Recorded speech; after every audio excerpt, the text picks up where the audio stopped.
Right, let's get into paper talk then. Over the next few minutes, we'll be taking a look at what's making the headlines in today's papers. Our guest this morning, Tom Roddy from The Times, and broadcaster and the United Stand presenter Adam Stott. Very good morning to you both. We're going to start with Cristiano Ronaldo. Seems like a good place. And according to Spanish newspaper Marca, Ronaldo's future could be sorted out by the end of the year. Well, there's not actually that long to go. So, Adam, what is the story and where is Ronaldo going? Yeah, it looks like the Ronaldo saga is coming to a close finally.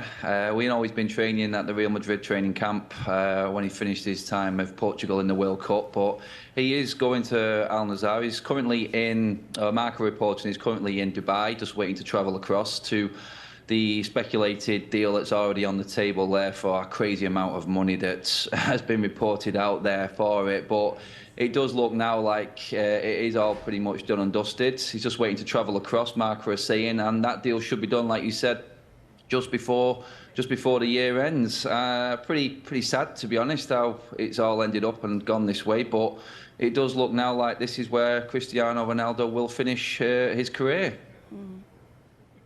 At one stage, there was almost this potential for a romanticism around this story with Cristiano Ronaldo, saving the narrative by Ronaldo going to Portugal, where he began his career with Sporting Lisbon. And part of the reason for that was because when the Times broke the story in the summer about Ronaldo asking to leave Man United, there was the suggestion from Ronaldo's camp was that it was because he wanted to play in the Champions League. He had this massive desire to finish his career in the Champions League.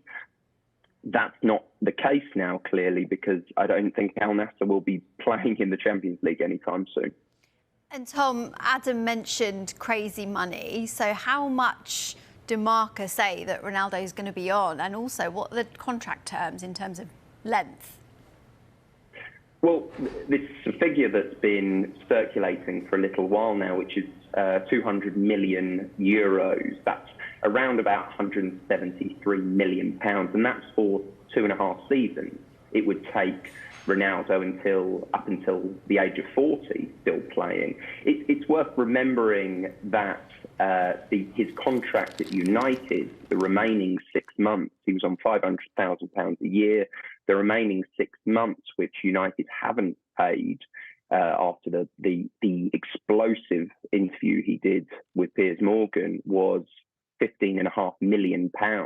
So that kind of puts into context just how big this is. It's also worth remembering that you've got the Saudi Arabian bid for the 2030 World Cup, and there were suggestions last week that part of the contract that Ronaldo could be signing at Al Nassr would include becoming an ambassador for that World Cup, becoming the face of it. And of course, we've seen only over the last month the power of that with David Beckham and the Qatar World Cup. Right, let's stay with Ronaldo, sort of, but move on to the Mirror. So the headline is Goat Buster. I'm not convinced by this Daily Mirror headline today, I'm sorry. But it's a picture of Ronaldo on the left, Erik ten Hag on the right, and there's a little bit of a subheading here that how can Ten Hag create a new trophy-winning United without CR7? Tell us a bit more about this headline, Tom. I loved the headline. I thought it was great.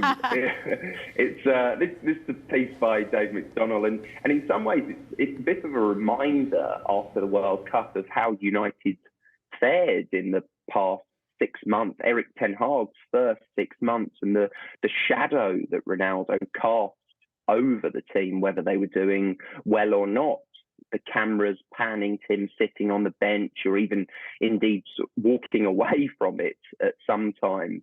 And of course, the whole point of Dave's piece is teeing up the game tonight, the Carabao Cup game against Burnley, as the start, the trigger to the real Man United era, without Ronaldo overshadowing it. You've got Marcus Rashford up front, Anthony Martial, who he's clearly, Erik ten Hag has clearly been a fan of.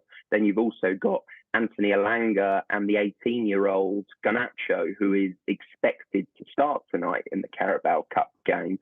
Dave points out that the goal for Man United will always be to finish in the Champions League. And it's worth remembering that, back when Jurgen Klopp joined Liverpool, his team that he started with was totally different to the one that was there in place in a couple of years after that. And to me, this is a huge defining 6 months for someone like Marcus Rashford, because we saw yesterday them trigger his contract, the extension, and we know the interest from PSG. So it's a real defining 6 months in Marcus Rashford's future. Yeah, I think in terms of what he was saying in this piece as well was, it's like, would Manchester United, with no Ronaldo now, and this next part of Erik ten Hag's tenure at Manchester United, will we need to buy someone in January? Do United need to replace Ronaldo? Obviously, Tom's just gone through the players that Manchester United have got already there in the forward positions. Obviously, Erik ten Hag has got the issue of Jadon Sancho as well, not being back with the squad, with personal issues that he's having as well. Will we need to go into the transfer market? Obviously, there's rumours of Gakpo from PSV. You've got Ramos from Benfica, Vlahovic, in fact, from Juventus. And with the new ownership changing hands on all the contract extensions that United have just given to certain players, the 1 year added extension rather than renewing the contracts completely and giving them brand new deals for a certain amount of years, it does look like the ownership of Manchester United right now could actually get in the way of Erik ten Hag giving any funds at all in January to bring in a replacement for Ronaldo. So it does look like it's moving more towards Erik ten Hag as a coach and what he can make from his current crop of players, and especially in them forward positions now with no Ronaldo. Like Tom just said, Martial's chance now is he's probably the biggest name there that's been talked about in terms of holding his own position down. He's not had a good time at Manchester United the last 2 years. Can he come back? Can Rashford carry on his form?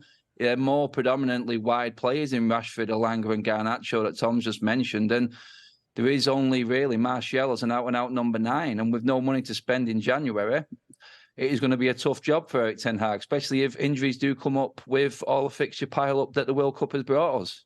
Yeah, absolutely. Good point about the fixtures. Well, we're going to move on to Jude Bellingham now, the latest on his future. Well, the Sun's back page at Jude Bellingham. I don't know if this is worse or better than Goat Busters, but anyway, they're claiming that the Borussia Dortmund and England midfielder is heading to Real Madrid. So, Adam, what's the background behind this story?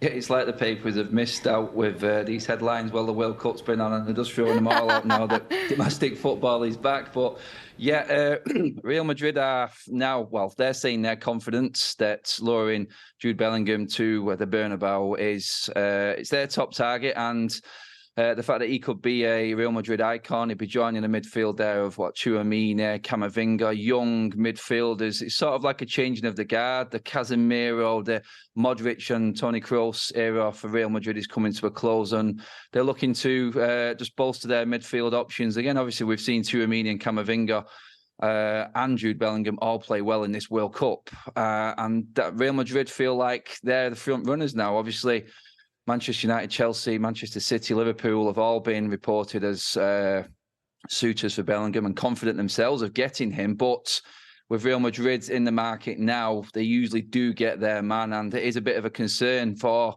the Premier League teams that have been interested in Bellingham, that Madrid are going to come in again like they always have done in years gone past and steal another young talent away. And unfortunately for us and the Premier League, if he does go to Real Madrid, we are going to be missing out, I feel, on Jude Bellingham and the talent that he is.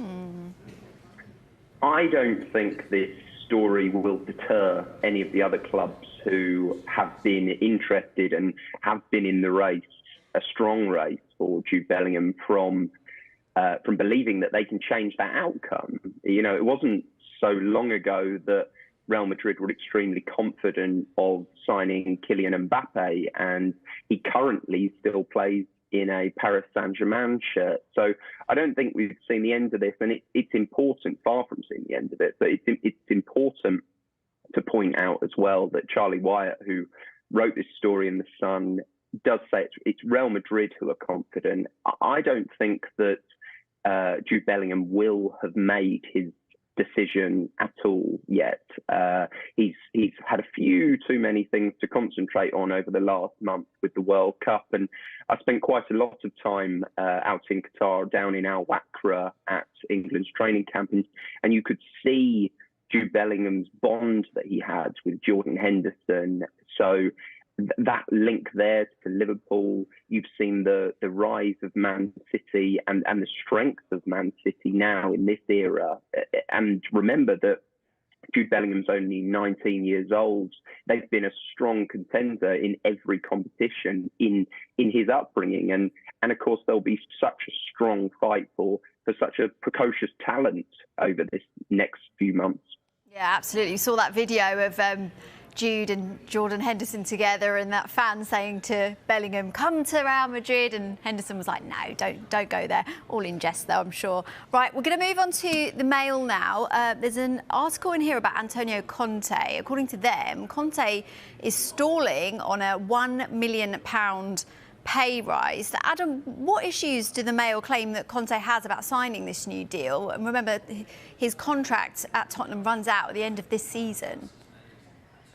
Yeah, I think it's more of Antonio Conte wanting to see what ambition Spurs have got. Another 16 million a year contract talk started in the last couple of weeks, the Mail is saying, and they're looking at it and saying Conte's issue with signing any deal, obviously it's a great deal for him personally, but he's got his reputation of winning wherever he's been, and he wants to see what ambition Spurs have got. It's great timing in this coming out, really.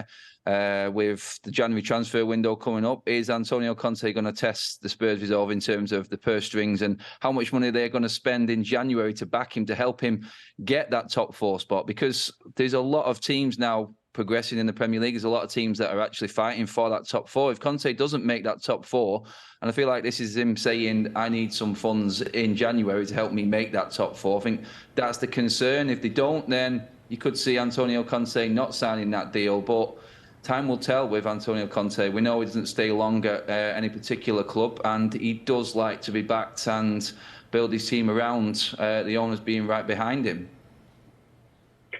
This was always a bit of a marriage of convenience for Antonio Conte and both Tottenham. It felt like a real good fit at the time for both. They needed each other in a way. And now it's whether Conte still needs Tottenham, to be honest. He will look at the other options he has. That tends to be why his contracts are so short.